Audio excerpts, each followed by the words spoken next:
దైవజనులందరికీ నా హృదయపూర్వక వందనాలండి. ఈ రోజు మనం తిమోతికి రాసిన మొదటి పత్రికలో 6వ అధ్యాయంలో 10వ వచనం నుంచి 11వ వచనం వరకు మనం ధ్యానం చేద్దామండి.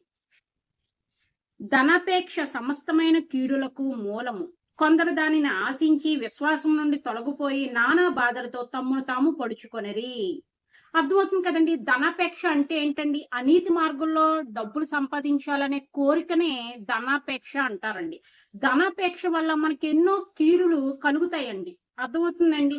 సో అనీతి మార్గంలో డబ్బులు సంపాదించడం అంటే ఏంటండి? సో లంచం తీసుకోవడం, లేకపోతే వ్యభిచారం, దొంగతనాలు, లేకపోతే మన డబ్బుని work from home, task games, video games, betting apps లో వీటిలో ఇన్వెస్ట్ చేసి డబ్బులు సంపాదించడం. సో ఇటువంటి అనీతి మార్గంలో మనం డబ్బులు సంపాదిస్తే మనకు అనేక కీడులు సంభవిస్తాయండి. అర్థమవుతుందండి. లంచం తీసుకున్నారనుకోండి, ఏమవుతుంది? మిమ్మల్ని అరెస్ట్ చేస్తారు, మీ ఉద్యోగం కూడా పోతుందండి.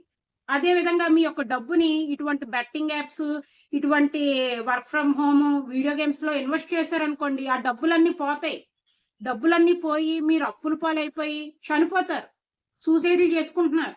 కాబట్టి ఇటువంటి అనీతి మార్గంలో డబ్బులు సంపాదించాలనే కోరికను విసర్జించాలండి. అర్థమవుతుందండి. విశ్వాస భ్రష్టులు అయిపోతారు. విశ్వాస భ్రష్టులు అయిపోయి మిమ్మల్ని మీరే పొడుచుకుంటారు. అంటే ఏంటండి? తమను తామే పొడుచుకోవడం అంటే మీరు బలవన్మరణం చెందుతారండి.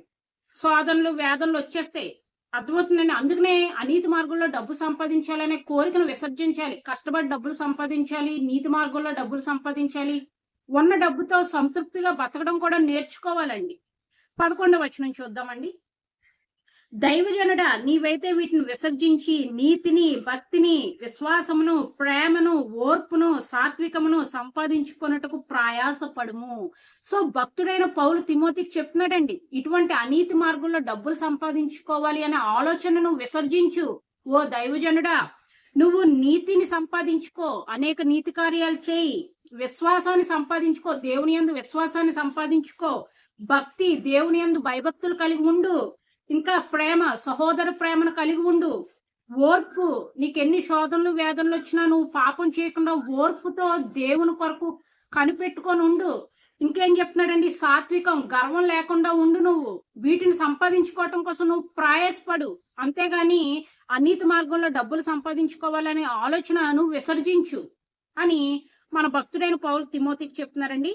మరొక వీడియోలో మళ్ళీ మనం కలుసుకుందామండి. ఉంటానండి.